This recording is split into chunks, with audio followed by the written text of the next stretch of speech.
एक बार की बात है कि एक गांव में एक गरीब आदमी रहता था। वह आसपास ही मजदूरी करता था। उसका एक लड़का था। उनके परिवार की आर्थिक हालत अच्छी नहीं थी। इस बात से उस लड़का परेशान रहता था।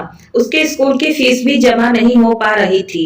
फिर उस लड़के ने सोचा कि कुछ किया जाए जिससे परिवार की हालत अच्छी हो सके और पिताजी की मदद भी हो जाए। लड़के के मन के एक विचार आया। एक रोजमर्रा की कुछ जरूरी चीजों को वह आसपास के गांव में घर घर जाकर बेचेगा।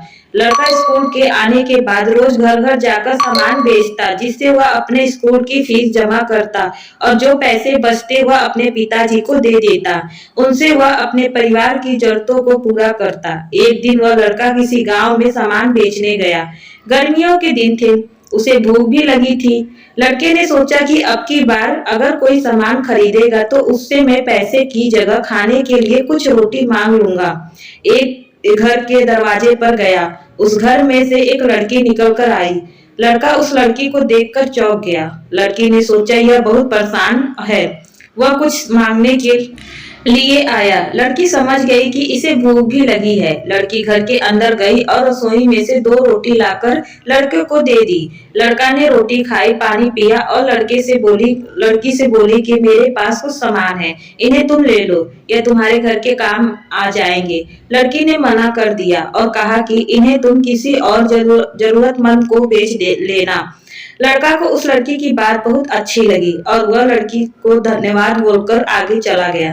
समय बीतता गया और लड़का पढ़ने में काफी होशियार था। लड़के ने डॉक्टरी की पढ़ाई की और वह डॉक्टर बन गया। वह एक अस्पताल में मरीजों का इलाज करता था।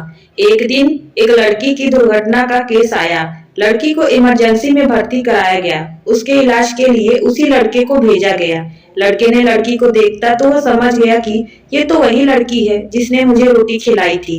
लड़की की हालत काफी नाजुक थी। लड़के ने तुरंत शहर के बड़े डॉक्टर को बुलवाया और कहा कि जितना भी पैसा लगेगा मैं दूंगा, बस यह लड़की ठीक होनी चाहिए। लड़की का इलाज हुआ और वह ठीक हो गई। उधर वह लड़की सोच रही थी कि मैं ठीक तो हो गई, लेकिन अस्पताल का खर्चा कहाँ से देगी। लड़की का डिस्चार्ज का समय आया और उसे एक दवाई और परहेज के लिए एक कागज पर परहेज के निर्देश दिए थे। इनके साथ एक और भी कागज था कि आपको 1 रुपया देने की जरूरत नहीं है, क्योंकि आपने इससे भी ज्यादा 2 रोटी के रूप में पहले ही भुगतान कर दिया था। लड़की को भी वह बात याद आ गई कि मेरे इलाज के पैसे उस लड़के ने भर दिए जिसे मैंने पहले कभी खाना खिलाया था। दोस्तों, इस कहानी से हमें यह सीखने को मिलता है कि हमें जरूरतमंद को हमेशा मदद करनी चाहिए। हमारे द्वारा किया गया पुण्य का अच्छा फल हमारे किसी न किसी रूप में जरूर मिलता है। तो आपको यह छोटी सी कहानी कैसी लगी हमें कमेंट में जरूर बताइएगा। अच्छी लगी हो तो हमारे चैनल को सब्सक्राइब, वीडियो को लाइक शेयर करना ना भूलिएगा। धन्यवाद दोस्तों।